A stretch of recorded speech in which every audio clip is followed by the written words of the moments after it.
Alright, this is going to be a super fast video because I'm really excited to share something that I discovered. I've been fighting it, been trying to figure out how to get more distance. I apologize for not making videos in a while. I kind of got blown up by a few guys that were giving me shit because I'm only an 850 rated player, whatever.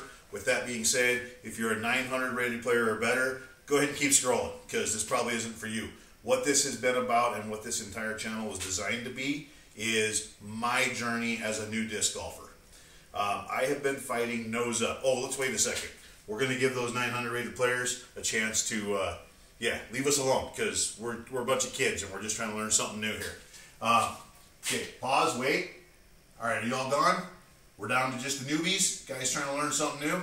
Cool, because if you're not trying to learn something new, I don't need to hear from you. With that being said, okay, so I've been playing disc golf for 7-8 years. I have struggled with nose up the entire time. I released the disc, and it seems like no matter how hard I try to pour the coffee and everything else, when I reach the release point, I'm here. My disc goes up, fades out. I throw it 260 feet, and it dies. My very best throws were pushing just barely, 260, 270. Yeah, not fantastic. Now, after watching a bunch of other videos, and Robbie C's got a bunch. There's a whole bunch of them out there that talk about form and grip and all this other stuff. What I figured out for myself, I wasn't doing this, so it's not like I was throwing sideways. I even went like put it by my finger and grab here, and I still found that at the release point, well, you can see that from there, but that's nose up for me, and trying to make that hand stay down has been really hard. This past week, over the last 5 days, I've gotten to where I'm throwing 310, 320 pretty consistently. And what I have done is I have taken the disc and put it between these two fingers and really forced myself to reach down. Okay? It's super, super uncomfortable. And I think that's when I figured out that I might have fixed it and I might be doing it right now. Because if it's uncomfortable, that means it's not what I'm used to. So, I have been literally taking that right there, forcing my fingers underneath, and really trying to force that nose down. Now when I'm releasing, I'm here. And I'm sure you can see the difference between, and I'm not like super pouring the coffee. I'm just a little bit. But before, when I was releasing, I was here. The difference between that, and I picked up a bunch, okay? So, I'm not exaggerating. My average throw has gone up 40 feet. That's part of it. The other part of it, and being a baseball coach, I understand what it means to brace off of the front leg. Baseball, your left foot is your brace foot. You're hitting here, you're pivoting, everything's driving through here. With disc golf, it's the same, but it's different because you're moving. What I figured out this past weekend, and I threw several drives that were way farther than anything I've ever thrown, is if on that front brace, when your front foot braces, if you're falling your entire body off the tee pad, you're not bracing, okay? The key is swinging the back leg around.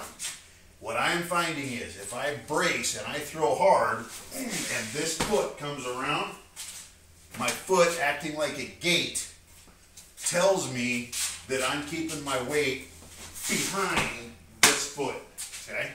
So, if you just saw that one, I went back to my old grip and the disc was up. But from here, now I'm stepping up, and by swinging that gate around and coming here, I'm getting way more drive off the core of the body. It feels like I'm throwing about 80%, and I'm throwing the disc 30 to 40 feet farther. Like I said, I started out at 260, 270. Now, if I go out, I can throw 5-6 discs in a row that are all right around 310. I've hit 350 a couple of times. So that's what I'm working on. With all that being said, the last tournament, I did throw one round that was a 900 rated round. So I'm excited about that. Coming up in a couple weeks, I've got a tournament in Idaho Falls. I will post another video after that tournament with my round ratings from that tournament only. I feel like I just crossed a major hump in my game. I feel like I'm throwing less hard and I'm getting more distance, which means I'm getting more distance and better accuracy. I don't know if you all are familiar with Montana courses or not. I went up and played Helena yesterday. I live in Butte, went and played Helena, and on hole 19 at Helena, I threw 2 drives off the tee box. Both of them were tap-in 2s. Best drives I've ever had. I'm not positive how long that hole is, but I know that for me, I threw the first disc and I was like, holy crap, that's my best drive ever. And then I threw the second disc and I was like, wow, whichever one of those is closest to the basket is my best drive ever. It's all coming together, and a whole lot of it is getting beyond comfortable with that grip, making sure that it's here. If you're skying out every time, my biggest suggestion is find something major to change to where it is uncomfortable. If it's comfortable, it means it's what you've been doing.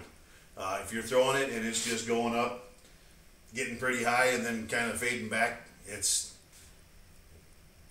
there's only a few things that can fix nose up. Obviously, if you're rounding, that can create nose up. If you're pulling from here, throwing this way, that can create nose up. But yeah, just focus on a straight pull through, making sure that you're beyond comfortable with that nose down. Let it rip, and make sure that you're swinging that back leg around at the end of your throw, not just launching your body off the tee pad. Okay. I know those two look kind of similar, but the reality is when you're back here, that's when you're going to get your distance. Give it a shot. Leave your comments down below what you think. Happy to be back. I think I'm going to go against my feelings. What can I say? People post things mean, and I'm like, I'm not going to do this anymore. And then I realized that I really like making videos, and I really like sharing what I'm doing. So I'm going to get back at it. I'm going to get back to making videos. This one's just shot off my camera, so it's not going to have any extra crap on it. And I'll post another video after the tournament in Idaho Falls and let you know how that went. Anyway, thanks for watching. Catch you next time.